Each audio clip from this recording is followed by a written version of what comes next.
Welcome to Chillin' 101. We hope this video helps. Begin by preparing the nuts and sugar to build real praline flavor. Toast 200 grams of pecans until fragrant, about 8 minutes at 175 degrees C. While nuts toast, combine 150 grams granulated sugar with 30 ml water in a heavy pan and caramelize to amber, around 170 degrees C. Watch closely to avoid burning. Remove from heat and pour the hot caramel over the toasted pecans. Combine toasted pecans and caramel immediately to make praline paste. Then let cool until firm enough to process into a paste. Create a luxurious cream base that will carry the praline flavor.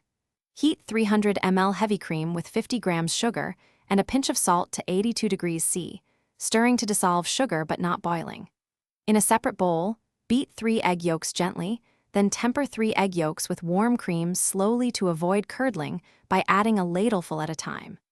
Return tempered yolks to the pan and cook briefly until thickened to a custard-like coat on a spoon. Whisk praline paste into cream base until smooth and homogeneous, then cool slightly. Adjust texture, finish and store correctly so your praline cream keeps quality. Chill the praline cream to 4 degrees C for at least 4 hours before use so flavors settle and texture firms. If you want a lighter, mousse-like texture, whip 150 ml heavy cream to soft peaks and gently fold into the chilled base. For richer use it unwhipped. Taste and add a pinch of salt or 10 ml vanilla if needed. Store in an airtight container up to 7 days, in refrigerator or freeze for 1 month. Thanks for watching. Consider subscribing if we helped you.